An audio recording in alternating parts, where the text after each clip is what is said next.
محمد وعلی آل سیدنا و مولانا محمد وبارک وسلم۔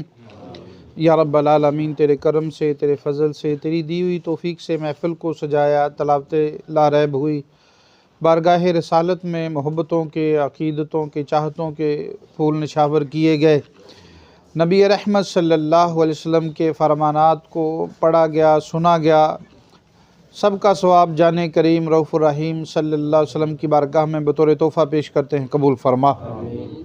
یا رب العالمین، ہماری اس آج کی حاضری کو قبول فرما کر ہمارے لیے دنیا و آخرت میں بخشش اور خوشیوں کا ذریعہ بنا۔ اے خالق کائنات، محفل پاک کو قبول فرماتے ہوئے جو محتمین ہیں، جو انہوں نے اس کا اہتمام کیا ہے، میرے مولا ان کے علم میں، عمل میں، عمر میں برکت عطا فرما۔ اے خالق کائنات، ادارے کے معاونین کے جان و مال میں برکت عطا فرما۔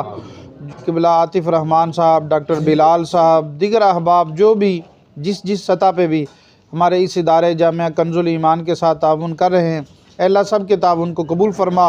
یہاں پہ قرآن مجید کی تعلیم کو جو تعلیم عام ہو رہی ہے اور بغیر کسی فیس کے، یا رب کریم تیری محبت کی خاطر یہ سارا کام ہو رہا ہے، میرے مولا ہماری اس کاوش کو شرف قبولیت عطا فرما، ہمارے لیے دنیا و آخرت میں بخشش اور خوشیوں کا ذریعہ بنا۔ احباب، ہمارے ساتھی جو تشریف لائے ہیں، جو بھی دلی نیک مرادیں رکھتے، سب کی پوری فرما۔ یا رب العالمین، ظاہری، باطنی، جسمانی، روحانی مشکلات کا حل فرما۔ اے خالق کائنات، ہماری اس ادارے کو دن دگنی رات چوگنی ترقی عطا فرما۔ ہمیں جب تک زندگی دی ہے ایمان والی زندگی عطا فرمانا، مرتے وقت ایمان کی سلامتی نصیب فرما۔ ہمارے ساتھی عاطف رحمان صاحب کا ایسا گرا بھی ہے، ان کی عمر بالخیر میں برکت عطا فرما۔ یا رب کریم سب کو خیر والی، امن والی، سلامتی والی، مدینے والی زندگی نصیب فرما۔ وصلی اللہ تعالی علی خیر خلقہ و نور عرشہ محمد وعلی آلہ واصحابہ اجمعین برحمتک یا ارحم الراحمین۔